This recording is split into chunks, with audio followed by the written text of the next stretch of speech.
আপনার বেতন কত ভাই? ৬,০০০। একটু দাঁড়ান, কষ্ট করে একটু দাঁড়ান। আপনার বেতন কত ভাই? ৫,৫০০। এই মনোহরপুরের মসজিদ কমিটির কেউ আছেন? মুসল্লি কেউ আছেন কিনা অন্তত? যারা আছে হাত তোলেন তো। মুসল্লি কারা? কেউ হাত তুলবে না। কমিটির একজন পাওয়া গেছে? মুসল্লি, আচ্ছা থাক। আর ইমাম সাহেব কে আছেন? বলেন। আপনি ইমাম ভাই, আপনার বেতন কত? হ্যাঁ, মসজিদ থেকে বেতন কত বলতেছি?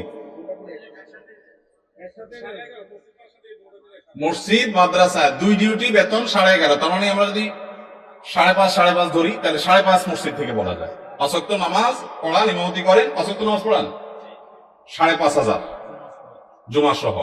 আপনার কোন এলাকা? এই গ্রামের নাম বলেন। ধুলিপাড়া। কই মাহফিলের আয়োজক কারা? সামনে আসেন না, সামনে আসেন। কই পোস্টার কই? নাম বলার আগে সামনে আসেন।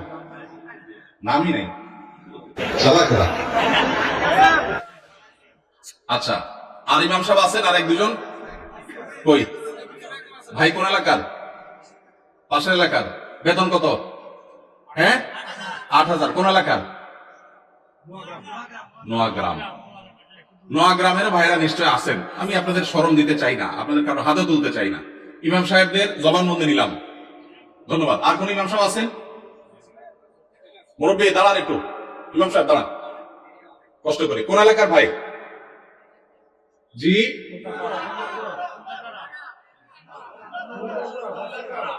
এতজন বলে কেমনে বুঝবো? খুন্দারপাড়া, খুন্দারগড়া। ওকে, আপনার পাশের গ্রাম। আপনার বেতন কত ভাই? 6,000। বসেন ভাই রে। প্রশ্ন প্রসঙ্গে চলে আসলো, এতজন ইমামের জবানবন্দি আমরা নিলাম। হয়তো খুঁজলে আরো 10-20 জন ইমাম পাওয়া যাবে। অনেকে হয়তো চক্ষু লজ্জায় হাতটা উঠাচ্ছেন না, বলছেন না। ভাইয়ের আমার, এটা আমাদের জন্য, বাংলাদেশের মানুষের জন্য লজ্জা, অনেক বড় লজ্জার বিষয়। পৃথিবীর অন্য যে কোনো দেশের সাথে আপনি যদি তুলনা করেন, শুধু সৌদি আরবের কথা যদি বলি, আমি 10 বছর সৌদি আরবে ছিলাম। আমাদের শেখ সাইফুল্লাহ মামুন ভাই দীর্ঘদিন সৌদি আরবে ছিলেন। সৌদি আরবের সকল মসজিদের ইমাম সাহেবরা ইমামতি করে যে সম্মানী পান, সেটা এভারেজে 5 থেকে 7,000 সৌদি রিয়াল। পাশাপাশি বাসা, বিশাল বড় বাংলো, সাধারণ বাসা না, বিরাট এরিয়া নিয়ে বাংলো। এইটা হলো তাদের এক্সট্রা ডিউটি, এক্সট্রা ইনকাম প্রত্যেক ইমাম সাহেবের। এমনকি মক্কার মসজিদে হারামের ইমাম এবং মুয়াজ্জিন, মসজিদে নববীর ইমাম এবং মুয়াজ্জিন, সবাই এই পেশার বাইরে তাদের আরেকটা মূল পেশা আছে। যারা খুব বেশি শিক্ষিত তারা বিশ্ববিদ্যালয়ের শিক্ষক। যেমন মসজিদে হারাম মক্কার যদি বলেন একজন একজন করে সমস্ত ইমামদের কথা বলা যাবে, প্রায় যে সবাই প্রায় কোনো না কোনো হয় আদালতে বিচারপতি, আর না হলে কোন বিশ্ববিদ্যালয়ের প্রফেসর। এটা মসজিদে হারাম শরীফের ইমামদের কথা বলতেছি, সব পিএইচডি হোল্ডার, বড় বড় আলেম। হয় জাজ, জাস্টিস অথবা বিশ্ববিদ্যালয় শিক্ষক। হারাম শরীফের একজন মুয়াজ্জিন, 2 জন মুয়াজ্জিনের অফিসে আমি গিয়ে সাক্ষাৎ করেছি। আপনিও ছিলেন সাথে, শেখও ছিলেন সাথে। এক বাংলাদেশি ওই মুয়াজ্জিন সাহেব, হারাম শরীফের মুয়াজ্জিন, ওনার খেদমত করে। আমাকে বলে যে, আমরা হোটেলে ছিলাম, বলো যে ভাই আমি তো হারামের মুয়াজ্জিনের খেদমত করি, ওনার অফিসে চাকরি করি। ঠিক হয়, বাংলাদেশি ভাই। বলে যে ওনাকে বলছি যে আমার দেশে এক হুজুর আসছে, ওমরা করতে, দেখা করতে যাবেন কেন? হারাম শরীফের মুয়াজ্জিনের সাথে দেখা করাও তো সৌভাগ্যের বিষয়, চলেন যাই। গেলাম, যায় দেখি একটা কোর্টে উনি একটা সাধারণ একটা ডেস্কে চাকরি করেন। হারামের মুয়াজ্জিন। আমরা যদি বাইতুল মুকাররমের মুয়াজ্জিন হইতাম তো আমাদের ঠেলায় তো মানুষই টিকতো না, আবার চাকরি করা। হারামের মুয়াজ্জিন, যে বেতন, যে প্রটোকল, যে সম্মান, আবার চাকরি করা লাগে, কিন্তু করতেন। পাড়া মহল্লার যে সমস্ত মসজিদের ইমামরা, মুয়াজ্জিনরা, তারা সবাই হয় পুলিশে চাকরি করে, আর না হলে কোন স্কুলে তারা শিক্ষকতা করে। বেশিরভাগ এই 2 ক্যাটাগরিতেই থাকেন। আমি সৌদিতে যে বাসায় ছিলাম, আমার বাসার পাশের মসজিদ যে মসজিদে ৫ ওয়াক্ত নামাজ আমি জামাতে পড়ার সুযোগ পেতাম, সেই মসজিদের ইমাম সাহেব তিনি বিরাট বড় শিল্পপতি, অনেক ব্যবসা প্রতিষ্ঠান, তার অনেকগুলো বড় বড় চেইন সব super market, Dahiya super market নাম, বিরাট নাম করা দাম্মা। ভাইরে, ইমাম সাহেবদের অন্য বড় বড় চাকরি এবং ব্যবসা থাকার পরও মসজিদ থেকে তাদেরকে বাংলো এবং বিরাট বড় সম্মানে দেয়া হয় সৌদি আরবে। আপনি বলবেন সৌদি আরবের সঙ্গে বেতন অনেক বেশি, বেতন অনেক বেশি এই জন্য বাড়ি অনেক বড়টা দেয়, বেতন অনেক বেশি এই জন্য টাকা বাংলাদেশি টাকায় ১.৫ লাখ ২ লাখ দেয়, এটা হলো সেকেন্ড ইনকাম, তার ফার্স্ট ইনকাম আরেকটা আছে। তাই বলে আপনি ৫-৬ হাজার টাকা দিবেন? ঢাকা শহরের কাজের বুয়াদের বেতনে ৫-৬ হাজার টাকা নাই অনেক বাসা। ঢাকা শহরের কাজের বুয়ারাও মাসে ১০,০০০ ১৫,০০০ টাকা কামাই করে। ঢাকা শহরে কোন দারোয়ানের বেতন ৫,০০০-৬,০০০ টাকা নাই, কোন পিয়নের বেতন ১০,০০০ টাকার নিচে নাই। সেখানে কুমিল্লা শহরের কাছে, এটা সদর থানা এবং শহরের কাছে, এই জায়গায় ৫-৭ হাজার টাকা আজকালকার বাজারে চাউলের টাকা জোগাড় করা তো কঠিন হয়ে যায়। এই ইমাম সাহেব আবার যখন কোন একটা কাজ করতে যাবেন ইমামতির পাশাপাশি বলবে, হুজুর আমাদের দুনিয়াদার হয়ে গেছে, হুজুরদের দুনিয়ার লোভে ধরছে। এক বেটা তার মসজিদের মুসল্লিরা ইমাম সাহেবকে এরকম খোঁচাইত, বেতন দেওয়ার নাম নাই, ইমাম সাহেব আর কিছু করলে ডিস্টার্ব করত।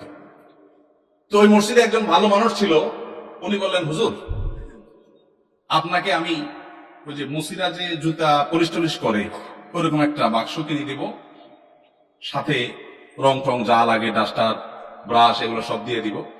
আপনি ইমামতি করে মসজিদে নামাজ পড়ানো শেষ হলে মসজিদের বাহিরে এসে ওইটা নিয়ে বসে যাবেন এবং মুসল্লিদেরকে বলুন, ভাই আপনাদের জুতাগুলো দেন, যার যার পলিশ করা লাগে আমি করবো, আপনারা আমার টাকা দিয়ে।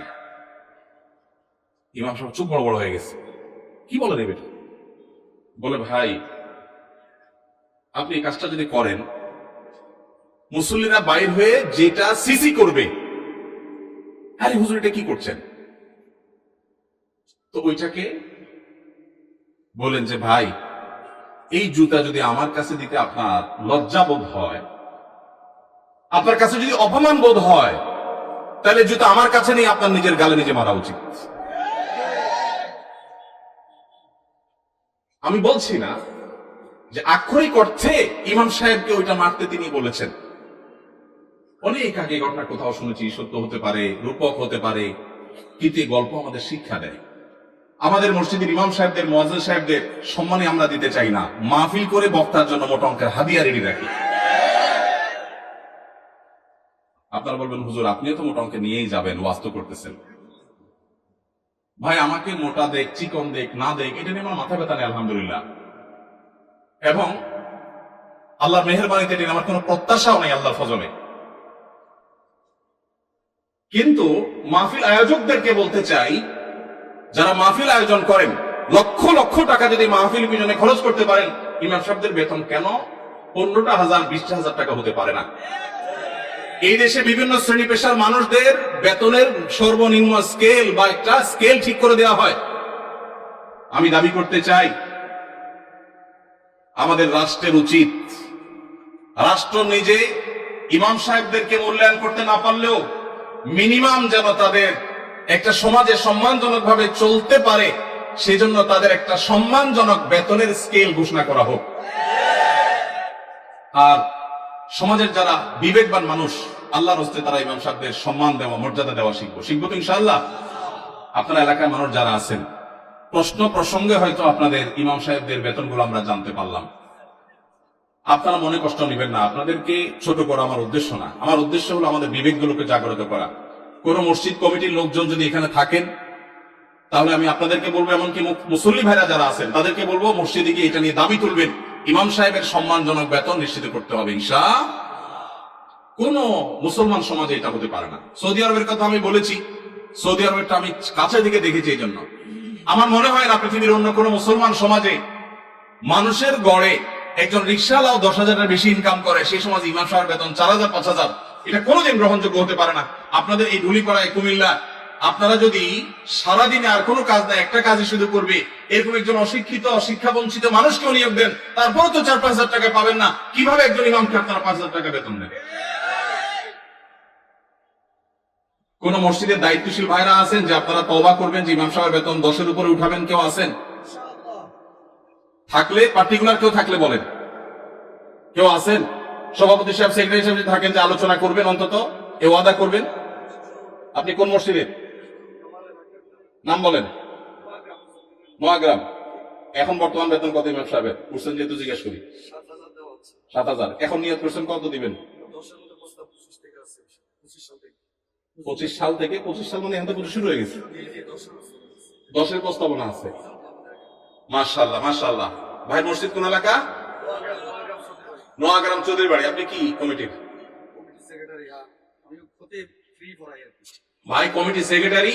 ওনার মসজিদের ইমাম সাহেবকে ওনারা এই মাস থেকে 10,000 টাকা দেওয়ার নিয়ত করেছে। বলে আলহামদুলিল্লাহ। আমরা বলবো 10,000 নয়, যেহেতু এখন একবার বাড়াইছেন ভালো কথা, 6 মাস পরে বা 1 বছরের মাথায় 15,000 টাকা করবেন ইনশাআল্লাহ। যখন ওরা সেটারও নিয়ত করবেন। নোয়াগ্রামের ভাইয়েরা আপনারা দেখে শুনে রাখেন, কিন্তু রাগ করেন নাই তো আবার? জাযাকাল্লাহ খাইর। আর কোন কমিটির ভাইরা আছে যে নিয়ত করবেন, নিয়ত চেঞ্জ করবেন? বলেন দেখি, বলেন। আজকে ভিন্ন কালেকশন হোক, বউ কালেকশন হইতে করলাম। ভাই কোন মসজিদে বলেন? জি মাশাআল্লাহ। 10,000 রানিং দিচ্ছে। একটা ভালো উদাহরণ পাওয়া গেল। মাশাআল্লাহ মাশাআল্লাহ, ভালো উদাহরণ আছে। কোন এলাকার? আলমপুর। কিন্তু 10,000 টাকা তো যথেষ্ট না ভাই।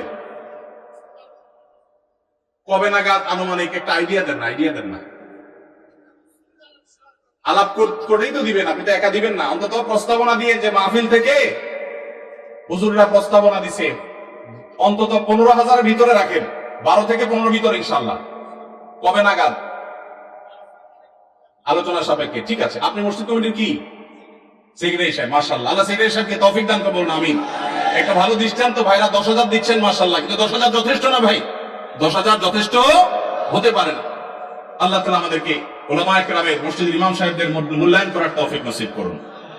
আমি ভাই একাধিক মাহফিল এমন ঘটেছে যে মসজিদে গিয়ে ইমাম সাহেবদের বেতন কম, এটা ব্যক্তিগত আলোচনা জানতে পেরেছি। আমি আমার মতে করে কমিটি ভাইদেরকে দাওয়াত দিয়েছি এবং বোঝানোর চেষ্টা করেছি। আমরা মাহফিলের জন্য যদি লাখ লাখ খরচ করতে পারি, কেন ইমাম সাহেবদের দিতে পারবো না? আল্লাহ আমাদেরকে তৌফিক দান করুন।